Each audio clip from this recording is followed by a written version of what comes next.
Hello दोस्तों, आज मैं आप सबको हिंदी कहानी बताने जा रही हूँ। हमारी कहानी कुछ इस तरह है।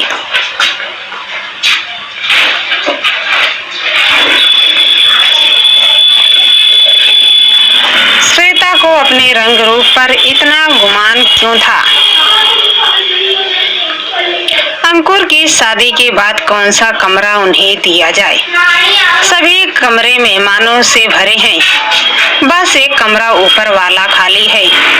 अपने बड़े बेटे अरुण से चाय पीते हुए सत्या बोली, अरे माँ, इसमें इतना क्या सोचना। हमारे वाला कमरा न्यूली बेड के लिए अच्छा रहेगा। हम ऊपर वाले कमरे में शिफ्ट हो जाएंगे। अरुण तुरंत बोला।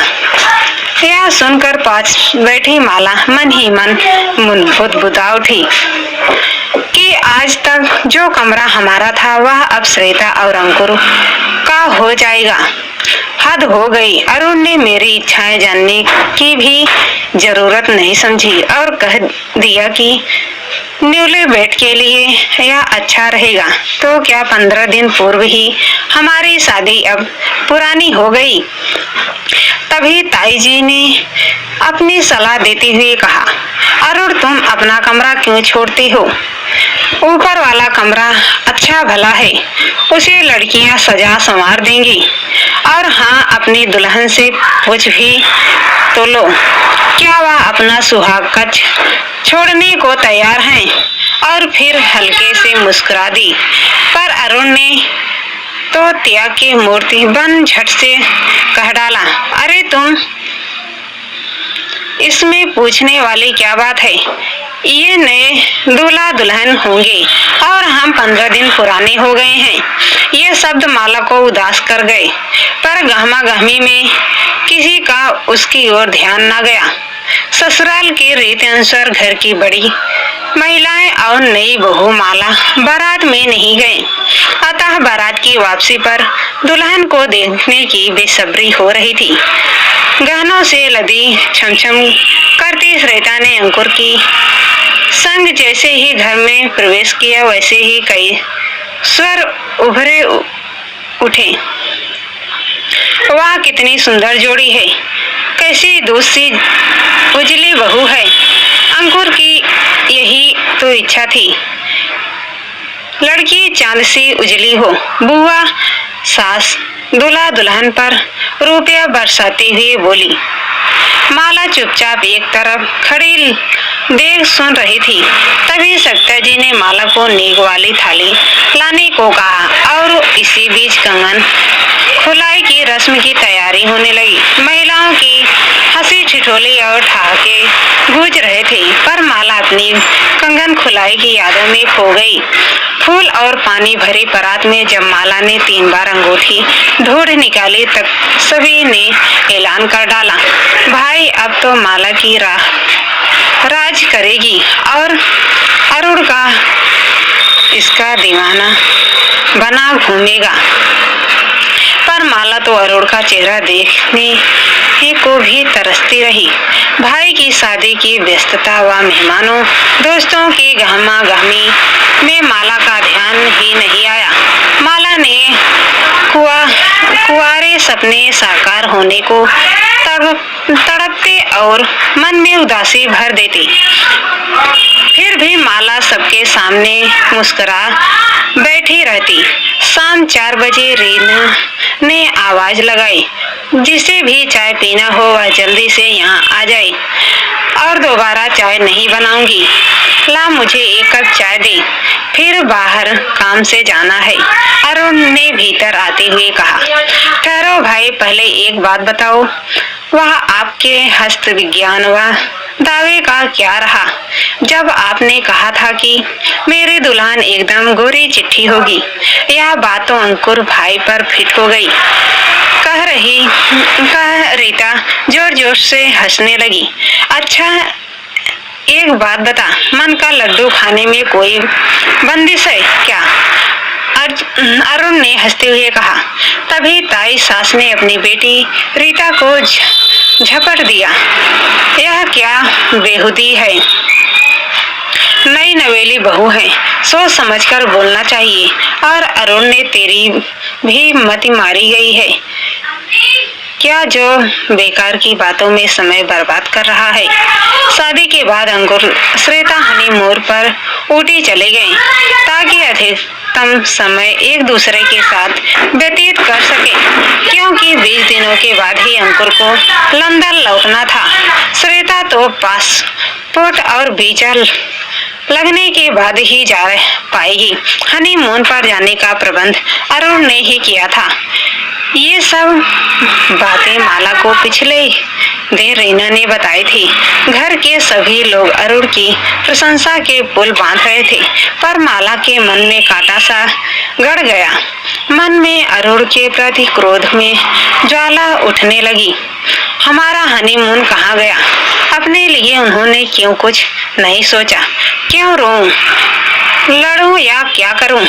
ये सवाल जिन्हें संकोच बस अरुण ने स्पष्ट नहीं कर पा रही थी। उसके मन में लहूलुहान कर रहे थे। समय का पहिया अंकुर को लंदन ले गया। ऐसे में श्वेता अकेलापन अनुभव न करे, इसलिए घर का हर सदस्य उसका ध्यान रखने लगा था। भांजी गीता तो उसे हर समय घेरे रहती। माला तो जैसे कहीं पीछे ही छूट जा रही थी। तभी तो माला शाम के धुंधलके में अकेले छत पर खड़ी स्वयं से बतिया रही थी कि मानती हूँ कि श्वेता को अंकुर की याद सताती होगी, पर सारा परिवार उसी से चिपटा रहे, यह तो कोई बात नहीं हुई। मैं भी तो 2 माह से यही रह रही हूँ और अरुण भी तो दिल्ली से सप्ताह के अंत में एक दिन के लिए आते हैं। मुझसे हमदर्दी क्यों नहीं? तभी किसी के आने की आहट से उसकी विचारधारा भंग हो गई। माला, तुम यहाँ अकेली क्यों खड़ी हो? चलो नीचे, माँ तुम्हें बुला रही है। और हाँ, कल सुबह की ट्रेन से दिल्ली निकल जाऊंगा। तुम श्वेता का ध्यान रखना कि वह उदास न हो। वैसे तो सभी ध्यान रखते हैं, पर तुम्हारा ध्यान रखना और अच्छा रहेगा। अरुण आगे कुछ और कहता, उससे पहले ही माला गुस्से से चिल्ला पड़ी। और सबके लिए आपके मन में कोमल भावनाएं हैं, पर मेरे लिए नहीं। क्या मैं इतनी बड़ी हो गई हूँ कि मैं सबका ध्यान रखूं और खुद को भूल जाऊं? मेरी इच्छाएं, मेरी कल्पनाएं, मेरी हनीमून, उसका क्या? अरुण हैरान सा माला को देखता रह गया। आज तुम्हें यह क्या हो गया है माला? तुम श्वेता से अपनी तुलना कर रही हो क्या? उसके नाम से तुम इतना अपसेट क्यों हो गई हो? नहीं, मैं किसी के तुलना क्यों करूंगी? मुझे अपना स्थान चाहिए आपके दिल में। परसों कौशल्या बाई बता रही थी कि अरुण भैया तो ब्याह के लिए तैयार ही नहीं थे। वह तो माजी 3 सालों के पीछे लगी थी, तब उन्होंने हामी भरी थी। तो क्या आपके साथ शादी की जबरदस्ती हुई है? और उस दिन रीता ने जो हस्त विज्ञान वाली बात कही, तो इससे लगता है कि आपकी चाहत शायद कोई और थी। पर माला ने बात अधूरी छोड़ दी। उक्त तुम औरतों का दिमाग घोड़ा बिना लगाम के दौड़ता है। तुम इन छोटी छोटी व्यस्त की बातों में बतंगड़ बनाना छोड़ो और मन शांत करो।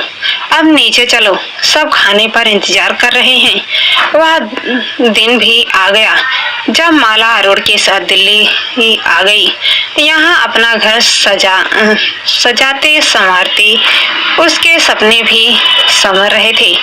अरुण और ऑफिस से लौटने से पहले वह स्वयं को आकर्षक बनाने के साथ ही कुछ न कुछ नया पकवान, चाय आदि बनाती। फिर दोनों को की गप्पों व छुट्टी टीवी सीरियल देखते देखते रात 11 जाती, तो दोनों एक दूसरे के आगोश में समा जाते। हाँ, एक बार छुट्टी के दिन माला ने दिल्ली दर्शन को इच्छा भी व्यक्त की थी, तो ये रोमानी घड़ियां साथ बिताने के लिए है। हमारी हनीमून पीरियड है, या फिर दिल्ली तो घूमना होता ही रहेगा जाने मन। अरुण का यह जवाब गुदगुदा गया था। शनिवार की छुट्टी में अरुण अलसाया सा लेटा था कि तभी मोबाइल बज उठा। अरुण फोन उठाकर बोला, हेलो, अच्छा ठीक है, मैं कल स्टेशन पहुंच जाऊंगा। Okay bye. किसका फोन था? चाय की ट्रे लेकर आती माला ने पूछा। श्वेता का, वह कल आ रही है, उसे मैं रिसीव करने जाऊंगा, कह अरुण ने चाय का कप उठा लिया।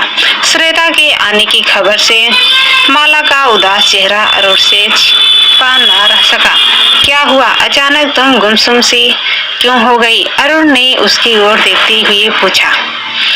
अभी दिन ही कितने हुए हैं हमें साथ समय बिताने की।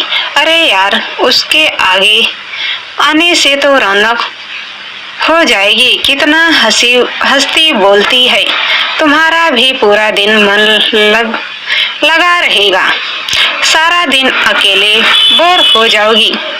माला की बात चीत में ही काटते हुए अरुण ने कहा।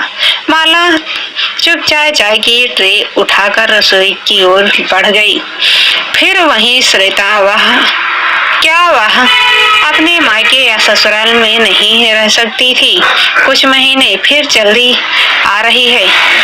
हाल भात में मूसलचंद्र, खैर मुस्कुराहट तो ओढ़नी ही होगी, वरना अरुण न जाने क्यों सोचने लगा। मन ही मन सोच माला नाश्ते की तैयारी करने लगी। छुट्टी के दिन अरुण श्वेता और माला को एक मॉल में ले गया। वहां की चहल पहल और भीड़ का कोई जोर ही न था। श्वेता की खुशी देखते ही मन बन रही थी। भाभी, आप तो बस जब मन आए यहीं चली आया करो, यहाँ शॉपिंग का मजा ही कुछ और है। माला की ओर देख उसने कहा, मुझे तो अरुण पहले कभी यहाँ लाए ही नहीं, यह सब तो तुम्हारे कारण हो रहा है। माला उदासी भरे स्वर में बोली। अच्छा, श्वेता का स्वर उत्साहित हो उठा। वही मॉल में खाना खाते हुए श्वेता की आंखें चमक रही थी। बोली, वाह, खाना कितना स्वादिष्ट है। इस पर अरुण ने हंसकर कहा, मुझे मालूम था कि श्वेता तुम एंजॉय करोगी, तभी तो यहाँ लंच लेने की सोची। और मैं, माला ने अरुण से पूछ ही लिया। अरे तुम तो मेरी अर्धांगिनी हो, जो तुम्हें पसंद वही मुझे पसंद आता है। अब तक मैं यह तो जान ही गया हूँ, इसलिए तुम्हें भी यहाँ आना तो अच्छा ही लगा होगा। बुधवार की सुबह अखबार थामे श्वेता बोली, बिग बाजार में 50% की बचत पर शेष लगी है। भैया मुझे 50,000 देंगे, 20,000 तो मेरे पास हैं। मैं और भाभी ड्रेस लाएंगी, ठीक है ना भाभी? लंदन में यही ड्रेसेज काम आ जाएगी। हाँ, क्रेडिट कार्ड ले लेंगी। माला दोनों शॉपिंग कर लेगा। माला अरुण को मुंह बाएं खड़े देखती रह गई कि क्या ये अरुण वही अरुण है जिन्होंने कहा था कि पहले शादी में मिली ड्रेसेज को यूज करो, फिर नई खरीदना। तो क्या श्वेता को ड्रेसेज का ढेर नहीं मिला है? शादी में ये छोटी बड़ी बातें माला का मन कड़वाहट से भरती जा रही थी। उस दिन तो माला का मन जोर से चिल्लाना चाहता था, जब वह श्वेता बिस्तर में सुबह 9 बजे तक चैन की नींद ले रही थी और वह रसोई में लगी हुई थी। तभी अरुण ने श्वेता को चाय देकर जगाने को कह दिया। वह जानती थी कि अरुण को देर तक बिस्तर में पड़े रहना पसंद नहीं है। फिर श्वेता से कुछ भी क्यों नहीं कहा जाता। मन में उठता विचारों का ज्वार सुहाग रात की ओर बहा ले गया कि मुझे प्रथम मिलन की रात्रि में प्यार के पलों से पहले संस्कार, परिवार के नियमों आदि का पाठ पढ़ाया था। अरुण ने फिर तभी चाय उफकने की आवाज उसे वर्तमान में ले आई। मैं आज और अभी अरुण से पूछ कर ही रहूंगी, सोच माला बाथरूम में सेव करते हुए अरुण के पास जा खड़ी हुई। क्या बात है, कोई काम है क्या? सेविंग रोक अरुण ने पूछा। क्या मैं जबरदस्ती आपके गले मढ़ी गई हूँ क्या? मुझ में कोई इच्छाएं नहीं। अरुण हाथ में शेविंग ब्रश लिए हैरान सा खड़ा रहा, पर माला बोलती रही। हर समय बस श्वेता मुझसे तो परंपरा निभाने की बात करते रहे और इसका विषादनपन अच्छा लगता है। आखिर क्यों? माला का चेहरा लाल होने के साथ साथ आंसुओं से भी भीग चला था। तुम्हारा तो दिमाग खराब हो गया है। तुम्हारे मन में कितनी जलन, ईर्ष्या कहाँ से आ गई? श्वेता के नाम से चिढ़ क्यों हो रही है? देवरानी तो छोटी बहन जैसी होती है और तुम तो न जाने। बस फिर शुरू हो गया। मेरे लिए आपका प्रवचन उसकी हर बात गुणों से भरी होती है और मेरी बुराई से कहा पाँव पटकती माला अपने कमरे में चली गई। अरुण बिना नाश्ते किए वह लंच टिफिन लिए ऑफिस चला गया। उस दिन माला को माइग्रेन का अटैक पड़ गया। सिर दर्द धीरे धीरे बढ़ता उसकी सहन शक्ति के बाहर हो गया। उल्टियां के साथ साथ चक्कर भी आ रहा था। श्वेता ने मेडिकल किट छान मारी पर दर्द की कोई गोली नहीं मिली। उसने अरुण को फोन किया तो सेक्रेटरी ने बताया कि वे मीटिंग में व्यस्त हैं।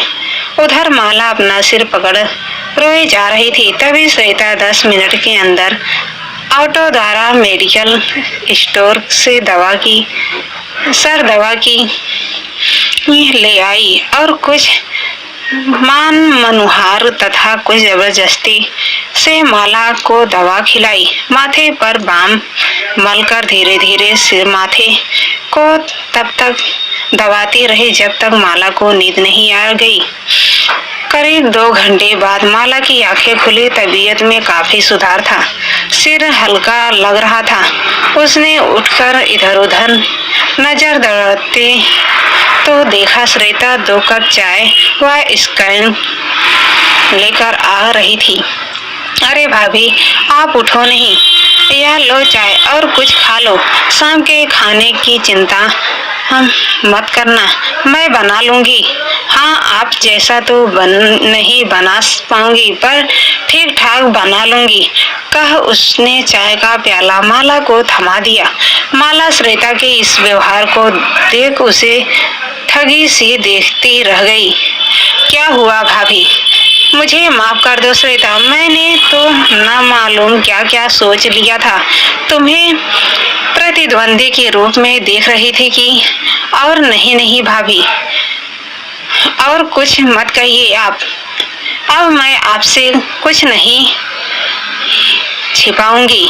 सच में ही मुझे अपने रंग रूप पर अभिमान रहता है।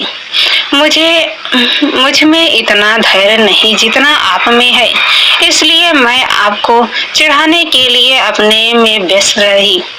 आपकी कोई मदद नहीं कर सकती। भाभी, आप मुझे माफ कर दीजिए।